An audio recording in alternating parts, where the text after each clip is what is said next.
welcome back everybody. Little heater's been running full time. It's still pretty cool down here. As normal, not done anything to the shell. I did come in here this morning and put the intake manifold, the lower on. I had to come back from the shop for a little while and made a guy to pick up the rear end. So while I was here, since I RTV'd the end rails and the corners and around the water ports, I went ahead and put the intake on so it could cure. So at this point, I'm pretty much ready to put the valve covers on it and the timing cover. So let's get to it. Don't do no good to put it off. So I'm going to get a little busy here. I'll be back in just a few minutes. Alright everybody, we're back. I just went in here and I put a front seal in right here. I did put a little RTV around the outside diameter. You don't have to do that. I've always done it, so once again I continue to do it. Always a good practice. Anytime you're messing with a new oil pump or you're replacing stuff inside of it, you want to use a little assembly lube. This stuff does pretty well at staying on parts. I didn't realize that I didn't have very much of it. But what I'm going to do, I'm going to go in here and I'm just going to pre-lube this stuff. I should have enough in here to pre-lube this oil pump. You just want to kind of go around anywhere there's a contact surface. You just want to make sure everything's got a nice good coating on it. And we have our new oil pump gears here, which there's more than what I'm getting out of this in this bottle. It's just not ran down yet. So what I'm going to do is pretty much going to go here and just paint the surface of it. Run a little bit around. Well, as I knock you over, but something like this.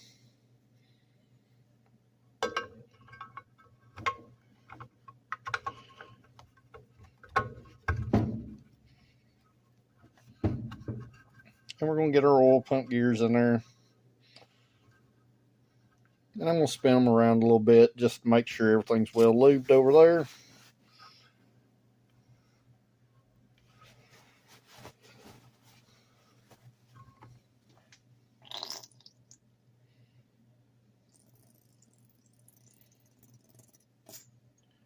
The good thing about these Buick V6 oil pumps, the pickup and the feed is above the oil pump. So basically once you get this sealed in here, whatever you put in it's going to pretty much stay in the oil pump. So like I said, just lube your pump up real good. And you always got to make sure your chamfer on your oil pump gear faces the engine. And the little handy instructions, it tells you that. So once you get that done, basically what you're going to do, you're going to take your pump cover, you're going to put it on there, torque your bolts down. They're 22 foot-pounds. And other than that, you got your release spring and stuff, and valve will go in over here when we put our oil filter housing on. So what I'm going to do, I'm going to work on getting this on there, and I'll be back here in just a moment once I get all these in here and torqued. Well, I don't know if any of y'all spotted it in the first part of this video, but I come over here to kind of mock the timing cover up, make sure all the oil pump stuff was in right. And I realized I'd put the intake on backwards. In my defense, I did have the motor facing the other way yesterday. But when I was putting these valve springs in here, I spun 180 degrees. And I stuck that bad boy on there completely backwards. Not many cars you can do that to, but I did it. So luckily it's cool down here, and 5 hours later the RTV hadn't hardened fully. So it was still good and tacky. So what I done, I pulled it up. I wiped everything back smooth with my fingers on both sides where it was. Flipped her around, dropped her back down, torqued her back. So disaster averted. Just so you know, with the intake on backwards, the timing cover will not fit. Only because of this big stand right here. And I don't know why I didn't catch it, but our delete plug on the manifold's right there. And our delete plug on the intake is right here for that big nasty thing that stuck up on this corner.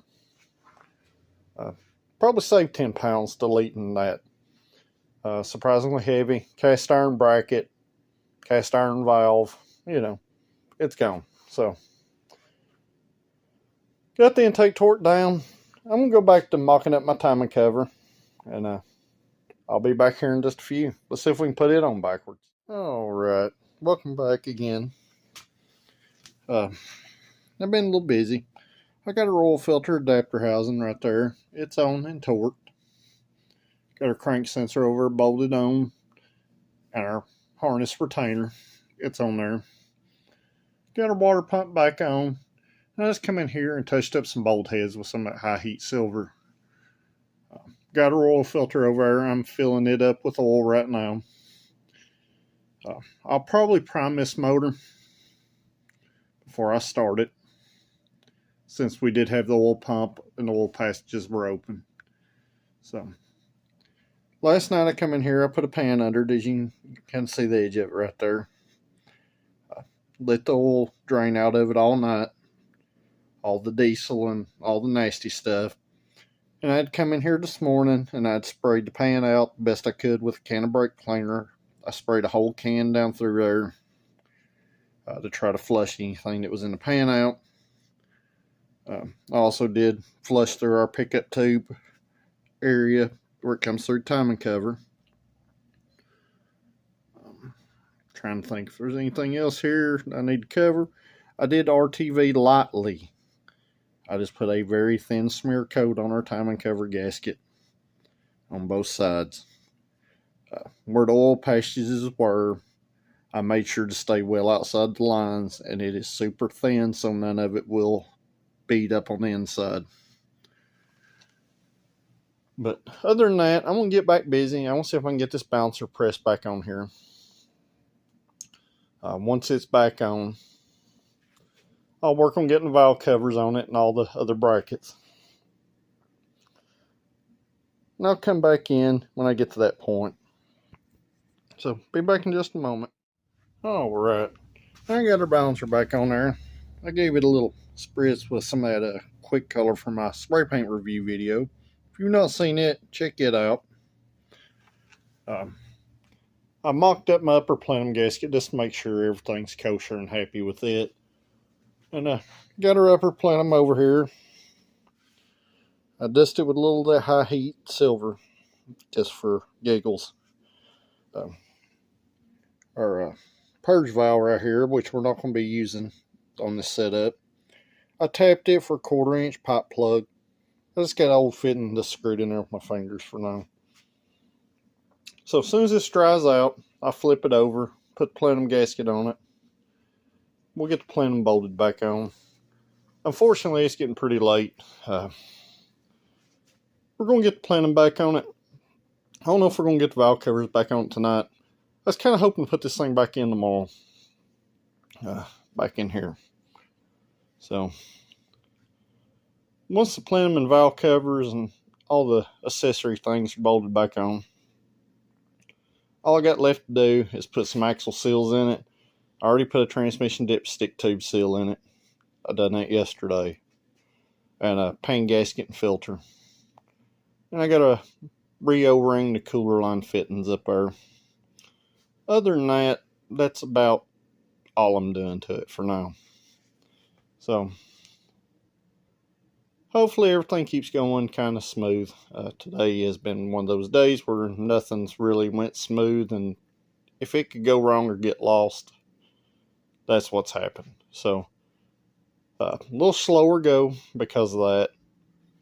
But you just kind of got to power through it sometimes. So I'll be back here in just a little while. Well, while I was waiting on the paint to dry, I was going to go ahead and prep these valve covers for tomorrow. Anytime you replace you get this style valve cover gasket right here, more than likely you're going to have a little grommet right here under your bolt. Now these go right here like this. If your valve cover gaskets don't come with these, buy a set. Because if you put new valve cover gaskets on with the old ones, you're going to have a leak. And I'm going to show you why. These are what torques your valve cover. I don't know if you can see there, but the old ones are about an 1/8 inch compressed. And over time, that rubber swells out, gets real soft, and technically it loosens your valve cover up, even though you might check them and they be tight, because this little stop right here. So anytime you put them new valve cover gaskets on, make sure you put some new grommets on your bolts. Just a little tech tip while I was sitting here kind of preparing stuff. So I'm gonna get back to it. The intake's still drying. This is literally just minutes. So I'll be right back. I was down here and I was like, man, I wish I could get a new set of spark plugs tomorrow. Well, I got to thinking, get this LS motor over here. Got like 300 miles on it. Well, it had a nice set of BR7s in it. So we're going to get rid of these old AC Delco plugs right here. And I put 6 of them into this. Our plug bars are still good, so we can reuse them. I'll just clean them up. As you can see, I went ahead and put the valve covers on it. The upper plenum's on it and torqued. Put the throttle body back on it. It's torqued down with a new gasket. And now we got our front valve cover back on here also. Now, like I said, normally I would have painted all this up and it would all look super beautiful. Just kind of spraying something on some of the corroded, nasty stuff. Just kind of cleaning up what's there. Because what I said before is once it's in this car and our top cover and our back walls on there, you're not going to see the motor in this car at all. So went ahead and put the 7 heat range spark plugs in it. Because like I said, I am planning on turboing it. So the less we got to do where it's going to be tight, the easier it'll be. And like I said, I may run and actually drive this car without this rear cover on here. Because I'm going to have to change oil a few times. Another disappointment, the oil filter that I got at the parts store for this don't fit. Threads are too big. So, can't get an oil filter tomorrow. I was really kind of hoping to, get this into there because tomorrow's Christmas. So I was trying to get an early Christmas present here. So I want to dig through some old oil filters, but like I said, it's getting super, super late. So you like this cheap, clean up what you got, use what you have, cheap budget build stuff. I am working on the Battle of the Budget Builders race. Check out Facebook. I've got a group just for it. I will make a full-length video once all the details are finalized. Make sure you like this video. Share it with your friends. Most importantly, subscribe. Hit that little bell down there. It really helps me out. And I'll see you tomorrow.